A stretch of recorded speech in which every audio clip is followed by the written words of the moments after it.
Plus de 40 000 km de circonférence. La Terre est grande. Et vous voulez envoyer un message? Que faites-vous? Il y a très longtemps, les options étaient limitées. Vous pouviez envoyer des ronds de fumée, souffler dans un corps des Alpes, construire un phare ou vous servir d'un tambour. Avec l'écriture, les lettres apportées par le facteur sont devenues une option. Plus tard, les pigeons voyageurs ont eu leur temps de gloire. Au XVe siècle, les navigateurs ont commencé à utiliser la signalisation maritime par sémaphore. Au XVIIIe siècle vint le télégraphe optique, puis le télégraphe électrique et le phonographe acoustique. Finalement, en 1876, le téléphone a été inventé. En quelques années, la télégraphie sans fil et la radio ont suivi. La télévision apparaît en 1927.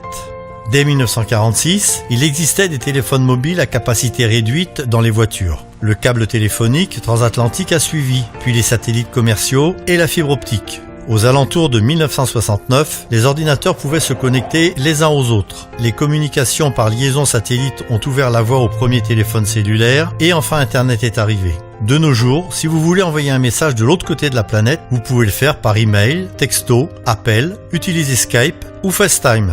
40 000 km de circonférence, la Terre est vraiment petite.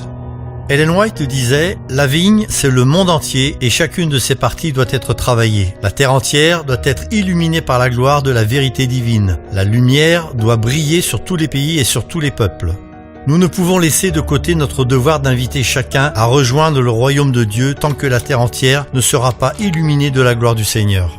L'Église est-elle prête à affronter un tel défi?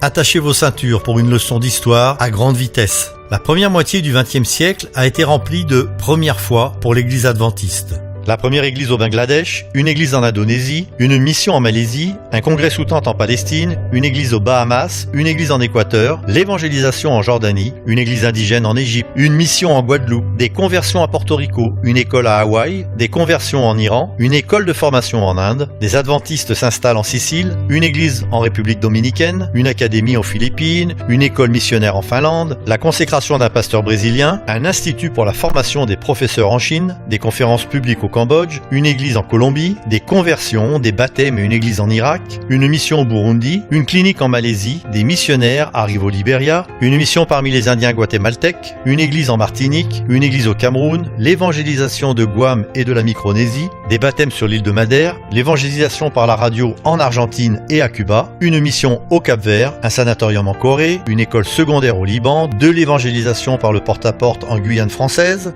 de l'évangélisation par la radio au Brésil, un camp d'été à Porto Rico, une école en Éthiopie, une école à Taipei, Taïwan, le programme télévisuel La Foi pour aujourd'hui. Au tournant du XXe siècle, l'Église gérait les missions étrangères comme des ronds de fumée et l'envoi des pigeons voyageurs. Mais plus tard, les pays qui avaient reçu des missionnaires ont commencé à envoyer les leurs à l'étranger. Et pour finir, le monde est devenu petit. Entre la fin des années 1910 et la fin de 1950, plus de 650 000 nouveaux adventistes ont rejoint l'Église mondiale. Et ce n'est pas tout. Nous avons parcouru l'une des meilleures parties de l'histoire. Tout était passionnant juste avant le début de la Grande Dépression.